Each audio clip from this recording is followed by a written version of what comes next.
I have just chaired a meeting of the Government's Emergency Committee, COBRA, where we discussed the details of and the response to the appalling events in Manchester last night. Our thoughts and prayers are with the victims and the families and friends of all those affected. It is now beyond doubt that the people of Manchester and of this country have fallen victim to a callous terrorist attack, an attack that targeted some of the youngest people in our society with cold calculation. This was among the worst terrorist incidents we have ever experienced in the United Kingdom.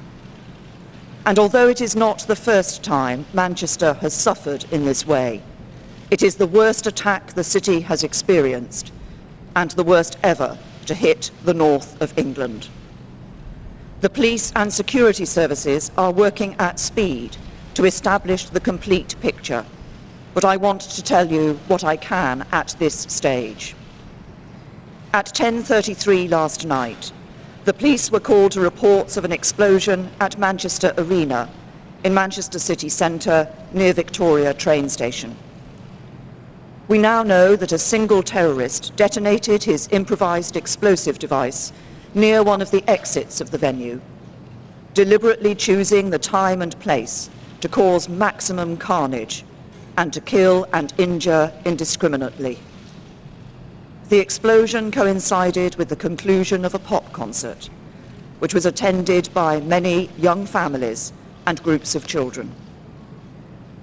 All acts of terrorism are cowardly attacks on innocent people, but this attack stands out for its appalling, sickening cowardice, deliberately targeting innocent, defenseless children and young people who should have been enjoying one of the most memorable nights of their lives. As things stand, I can tell you that, in addition to the attacker, 22 people have died and 59 people have been injured. Those who were injured are being treated in 8 different hospitals across Greater Manchester. Many are being treated for life-threatening conditions. And we know that among those killed and injured were many children and young people. We struggle to comprehend the warped and twisted mind that sees a room packed with young children not as a scene to cherish, but as an opportunity for carnage. But we can continue to resolve to thwart such attacks in future, to take on and defeat the ideology that often fuels this violence, and if there turn out to be others responsible for this attack, to seek them out and bring them to justice. The police and security services believe that the attack was carried out by one man, but they now need to know whether he was acting alone or as part of a wider group. It will take some time to establish these facts, and the investigation will continue. The police and security services will be given all the resources they need to complete that task. The police and security services believe they know the identity of the perpetrator, but at this stage of their investigations, we cannot confirm his name. The police and emergency services have, as always, acted with great courage, and on behalf of the country, I want to express our gratitude to them. They acted in accordance with the plans they have in place and the exercises they conduct to test those plans, and they performed with the utmost professionalism. 400 police officers were involved in the operation through the night, and many paramedics, doctors and nurses have worked valiantly amid traumatic and terrible scenes to save lives and care for the wounded. Significant resources have been deployed to the police investigation, and there continue to be visible patrols around Manchester, which include the deployment of armed officers. For people who live and work in Manchester, there remains a large cordon in place around Manchester Arena and Victoria Station, which will be in place for some time.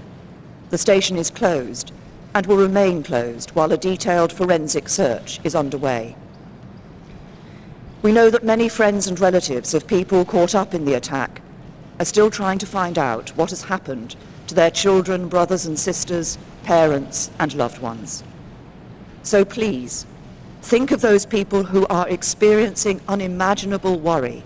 And if you have any information at all relating to the attack, please contact Greater Manchester Police. The threat level remains at severe. That means that a terrorist attack remains highly likely. But the Independent Joint Terrorism Analysis Centre, which sets the threat level on the basis of the intelligence available to them, will continue to assess this throughout today and in the days ahead.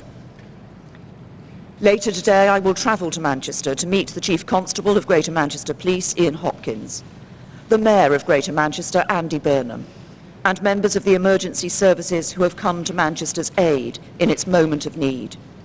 And, as I announced last night, the general election campaign has been suspended.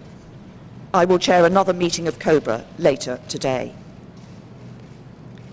At terrible moments like these, it is customary for leaders, politicians, and others to condemn the perpetrators and declare that the terrorists will not win.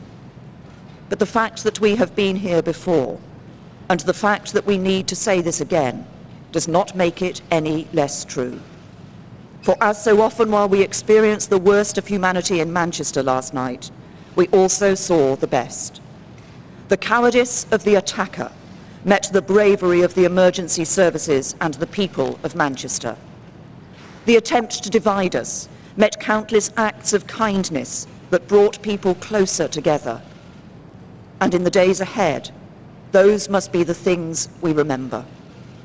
The images we hold in our minds should not be those of senseless slaughter, but of the ordinary men and women who put concerns about their own safety to one side and rushed to help.